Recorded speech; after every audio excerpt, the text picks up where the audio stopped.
오늘 우리는 의료급여 수급번자가 되시면 어떤 의료 혜택들을 받으실 수 있는지, 그리고 병원 이용 시 본인 부담금은 얼마나 되는지, 나아가 요양병원이나 요양원 이용 시의 비용 구성과 구체적인 행정 절차까지 의료급여에 대한 모든 궁금증을 명쾌하게 해결해 드릴 예정입니다. 복잡하게 느껴지실 수 있는 내용들을 최대한 쉽고 명확하게 설명해 드릴 테니 끝까지 시청하시면서 자신에게 해당되는 핵심 정보들을 꼭 확인해 보시기를 바랍니다. 본격적인 영상 시작 전에 구독, 좋아요 한 번씩 눌러주시고 시청하시는 여러분의 나이를 댓글로 남겨주세요. 남겨주신 나이에 맞춰 더 유익하고 공감 가는 맞춤 정보를 제공해 드리겠습니다. 그럼 지금 바로 시작합니다. 먼저 의료급여 제도가 무엇인지부터 간략하게 짚고 넘어가겠습니다. 의료급여는 생활이 어려운 저소득층의 의료비 부담을 덜어주어 건강을 유지하고 생활 안정을 도모하는 공공부조 제도입니다. 즉, 건강보험과 함께 우리나라 국민의 건강을 지키는 두 개의 큰 축이라고 생각하시면 됩니다. 의료급여 수급번자로 지정되시면 일반 건강보험 대상자보다 훨씬 적은 본인 부담으로 진료를 받으실 수 있습니다. 그럼 이제 의료급여 수급번자분들이 누구인지 자세히 알아보겠습니다. 의료급여 수급번자는 크게 1종과 2종으로 나뉘며 각각의 기준에 따라 받을 수 있는 혜택의 정도의 차이가 있습니다. 먼저 1종 수급번자부터 말씀드리겠습니다. 1종 수급번자는 근로 능력이 없다고 판단되는 가구에 속한 분들, 즉 만 65세 이상의 노인, 18세 미만 아동, 장애인, 임산부 등이 이에 해당될 수 있습니다. 또한 희귀난치 성중증 질환자분들도 1종 수급번자로 분류될 수 있습니다. 여기에는 암, 심장질환, 뇌혈관, 질환 등 국가에서 지정한 중증질환으로 인해 장기적인 치료가 필요한 분들이 포함됩니다. 이 외에도 아동 양육시설 등 시설에 계신 수급자분들, 노숙인과 행여 환자분들, 그리고 특정 타 법에 의해 의료급여가 적용되는 분들, 예를 들어 국가유공자 등이 일종 수급번자로 지정됩니다. 이러한 일종 수급번자는 일반적으로 의료비 부담이 거의 없거나 매우 낮은 수준의 본인 부담금을 지불하게 됩니다. 다음으로 2종 수급번자에 대해 설명해 드리겠습니다. 2종 수급번자는 국민기초생활보장 수급자 중에서 1종 수급 대상에 해당하지 않는 가구, 즉 근로 능력이 있는 가구에 속한 분들이 주로 해당됩니다. 근로 능력이 있다는 것은 만 18세 이상 65세 미만으로서 취업이나 경제활동이 가능한 연령대의 성인을 의미합니다. 2종 수급번자분들도 상당한 의료비 경감 혜택을 받지만 1종 수급번자보다는 약간 더 많은 본인 부담금을 지불하는 경우가 많습니다. 이렇게 1종과 2종으로 나뉘는 것은 의료급여 제도가 각 가구의 특성과 건강 상태, 그리고 경제활동 가능성을 고려하여 가장 필요한 곳에 더 많은 혜택이 돌아갈 수 있도록 설계되었기 때문입니다. 자신이 어떤 유형의 수급번자인지 정확히 파악하는 것이 의료 혜택을 제대로 활용하는 첫걸음이라고 할 수 있습니다. 이제 수급번자 구분에 따라 구체적으로 어떤 의료급여 혜택을 받으실 수 있는지 자세히 살펴보겠습니다. 가장 중요한 것은 바로 진료비 본인 부담금입니다. 의료급여 수급번자가 의료기관을 이용하실 경우 급여 대상 항목에 해당하는 의료비 중에서 본인이 직접 부담해야 하는 금액을 의미하며 이 본인 부담금은 이용하시는 의료기관의 종류와 수급번자 유형에 따라 달라지게 됩니다. 복잡하게 느껴지실 수 있으니 하나씩 차근차근 설명해 드리겠습니다. 먼저 1종 수급번자분들의 진료비 본인 부담금에 대해 알아보겠습니다. 1종 수급번자분들이 병원에 입원 진료를 받으실 경우 의료기관의 종류와 관계없이 본인 부담금이 전혀 없습니다. 즉, 1차 의원이든 2차 병원이든 3차 상급 종합병원이든 입원하시면 진료비 부담 없이 치료를 받으실 수 있습니다. 하지만 외래 진료를 받으실 경우에는 의료기관 단계에 따라 소정의 본인 부담금이 발생합니다. 가장 가까운 1차 의료기관, 즉 의원을 이용하실 때에는 외래 진료비로 1,000원을 본인 부담하셔야 합니다. 2차 의료기관인 병원이나 종합병원을 이용하실 때에는 외래 진료비로 1,500원을 본인 부담하십니다. 그리고 가장 큰 병원인 3차 의료기관, 즉 상급 종합병원을 이용하실 때에는 외래 진료비로 2,000원을 본인 부담하셔야 합니다. 처방받은 약을 사기 위해 약국을 이용하실 때에는 약제비 중 500원을 본인 부담하십니다.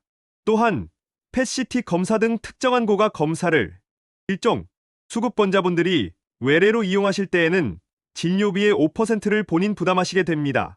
다음은 이종 수급번자분들의 진료비 본인 부담금에 대한 안내입니다. 이종 수급번자분들이 병원에 입원 진료를 받으실 경우 의료기관의 종류와 관계없이 진료비 총액의 10%를 본인 부담하셔야 합니다. 예를 들어 입원 진료비가 100만 원이 나왔다면 10만 원을 본인이 부담하시는 것입니다. 외래 진료에 대한 본인 부담금은 다음과 같습니다. 1차 의료기관인 의원을 이용하시면 외래 진료비로 1,000원을 본인 부담하십니다. 2차 의료기관인 병원이나 종합병원을 이용하시면 외래 진료비 총액의 15%를 본인 부담하셔야 합니다. 3차 의료기관인 상급 종합병원을 이용하실 때에도 외래 진료비 총액의 15%를 본인 부담하셔야 합니다. 그리고 약국을 이용하실 때에는 약제비 중 500원을 본인 부담하시며 펫CT 검사 등 특정한 고가 검사를 외래로 이용하실 때에도 진료비의 15%를 본인 부담하시게 됩니다. 여기서 중요한 주의사항이 몇 가지 있습니다. 경증 질환으로 종합병원 이상급 비관을 이용하시는 경우 약국 본인 부담은 약제비 총액의 3%에 해당하는 금액을 부담하셔야 합니다. 이는 감기나 단순 근육통과 같은 가벼운 질환으로 굳이 큰 병원을 이용하실 필요가 없을 때 불필요한 의료 쇼핑을 막기 위한 조치라고 이해하시면 됩니다. 또한 비급여 항목은 전액 본인이 부담해야 합니다. 비급여 항목이란 건강보험이나 의료급여가 적용되지 않는 진료, 치료 재료, 약제 등을 말하며 도수치료, 비보험 특진료, 상급병실료, 차액 등이 이에 해당할 수 있습니다. 비급여 항목은 지원 대상이 아니므로 병원 이용 시 사전에 비급여 항목 여부를 확인하고 진료를 결정하시는 것이 좋습니다. 이렇게 본인 부담금이 발생할 수 있지만 의료급여 수급번자분들을 위한 또 다른 중요한 안전망이 있습니다. 바로 본인 부담금을 보상해드리는 제도와 상한선을 두는 제도입니다.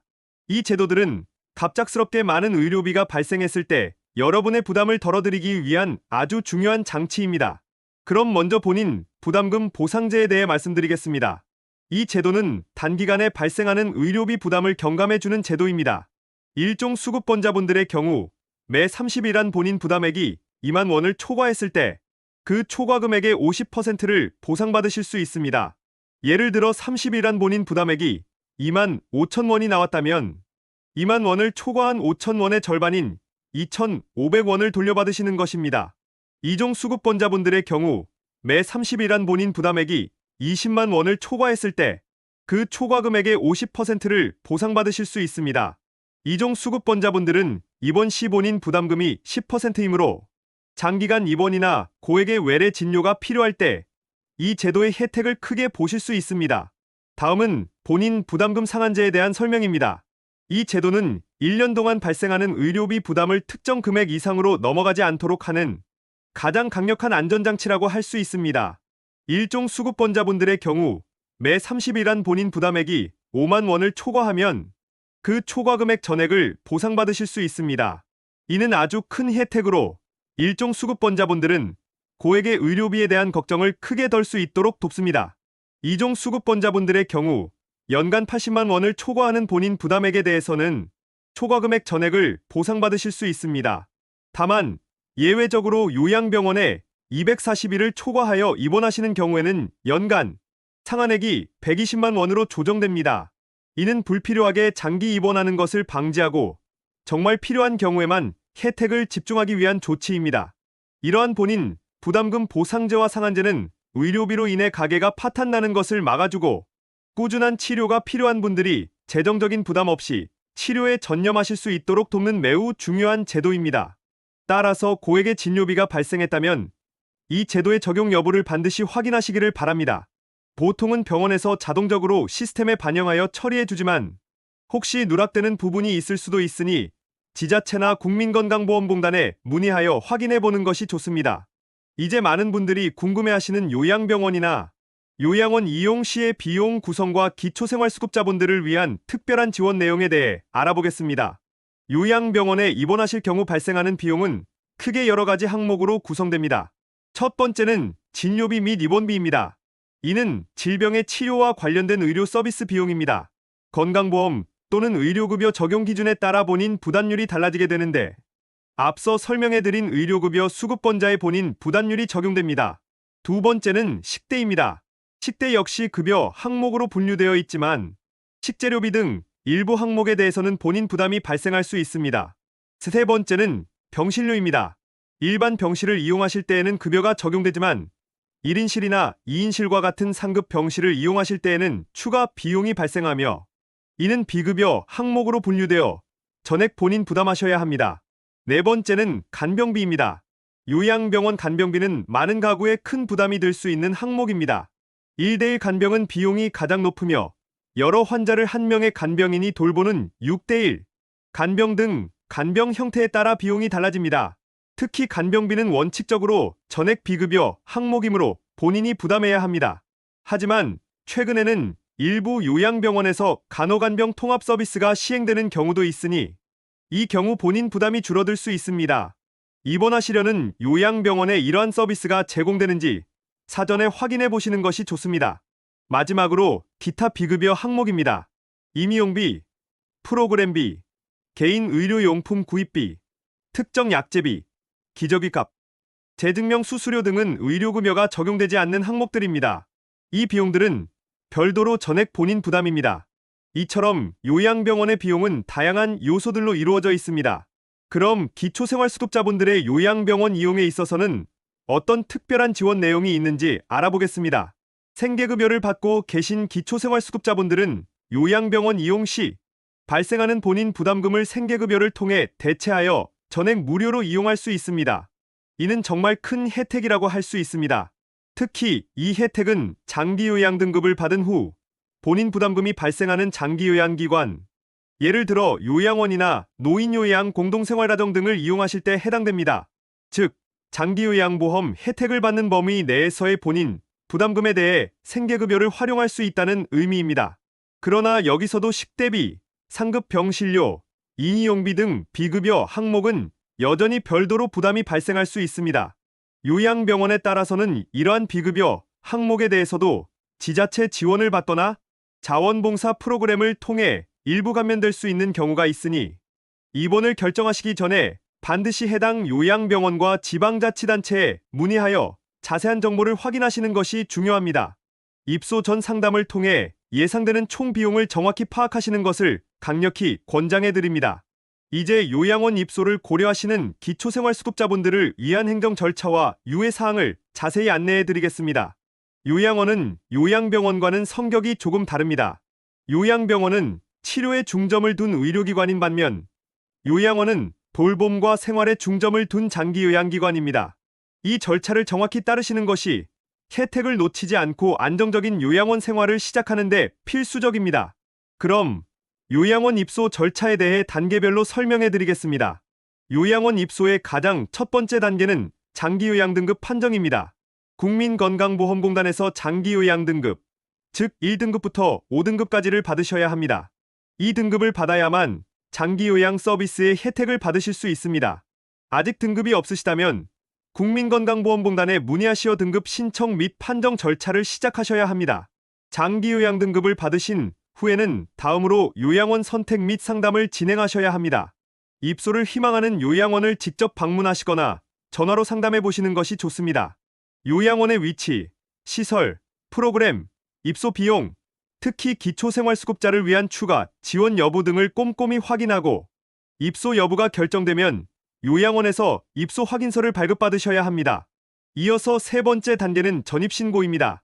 이 단계가 매우 중요합니다. 요양원에 입소하기 전에 현재 거주하시는 읍면동 행정복지센터를 방문하시어 입소할 요양원의 주소로 전입신고를 하셔야 합니다. 이 전입신고는 요양원 입소 관련 국비 지원금을 받기 위한 필수적인 행정 절차입니다. 전입신고가 누락되면 국비 지원을 받지 못하고 본인 부담금이 발생할 수 있으니 반드시 기억하셔야 합니다. 다음으로는 입소 이용 신청서 작성입니다. 필요한 서류들을 구비하여 해당 시군구청에 입소 이용 신청서를 제출합니다. 이때 필요한 서류로는 장기요양인정서, 수급자 증명서 등이 있습니다. 사전에 시군구청에 문의하여 필요한 서류 목록을 정확히 확인하고 빠짐없이 준비하시는 것이 좋습니다. 마지막으로 모든 행정 절차가 완료되면 최종적으로 요양원과 급여 계약서를 작성합니다. 이 계약서에는 입소 기간, 제공되는 서비스 내용, 비용 부담 조건 등이 명시됩니다. 계약 내용을 꼼꼼히 확인하고 서명하시는 것이 좋습니다. 여기서 가장 중요한 주의사항은 전입신고와 입소 신청서를 당일에 모두 작성하고 처리하지 않으면 본인 부담금이 발생할 수 있다는 점입니다. 행정 절차는 생각보다 시간이 걸릴 수 있고 필요한 서류를 미처 준비하지 못하는 경우도 있습니다. 따라서 요양원 입소를 계획하신다면 미리미리 국민건강보험공단과 해당 요양원 그리고 행정복지센터에 문의하시어 필요한 서류와 절차를 정확히 파악하고 여유 있게 준비하시는 것이 현명합니다.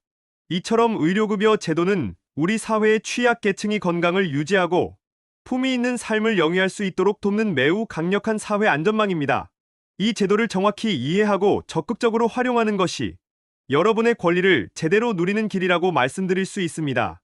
오늘 안내해드린 의료급여, 혜택과 요양병원, 요양원 관련 정보들이 여러분의 궁금증을 해소하고 실질적인 도움을 드리기를 바랍니다.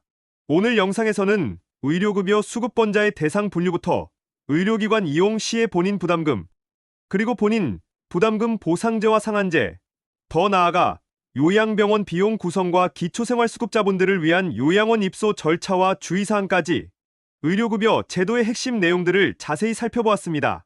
복잡하고 어렵게만 느껴졌던 의료급여 제도가 이제는 조금 더 명확하게 다가오셨기를 바랍니다.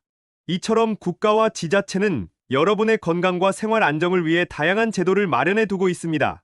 오늘 알려드린 정보들을 통해 자신에게 해당되는 혜택을 빠짐없이 확인하시고 적극적으로 활용하시기를 진심으로 바랍니다. 의료비 부담으로 건강관리를 주저하지 마시고 주저없이 이러한 제도들의 도움을 받으시기를 바랍니다. 궁금한 점이 있으시다면 혼자 고민하지 마시고 언제든지 보건복지상담센터 국번 없이 129번 또는 거주하시는 지역의 행정복지센터에 문의하여 자세하고 정확한 안내를 받으실 수 있습니다. 여러분의 권리를 찾고 건강한 생활을 지키는 데 필요한 정보를 꼭 얻으시기를 바랍니다. 이 영상을 보시고 궁금한 점이나 의견이 있으시다면 언제든지 댓글로 남겨주세요. 여러분의 소중한 의견과 질문은 저희가 다음 콘텐츠를 만들고 더욱 유익한 정보를 전달하는 데 큰 힘이 됩니다. 오늘도 끝까지 시청해 주셔서 감사합니다.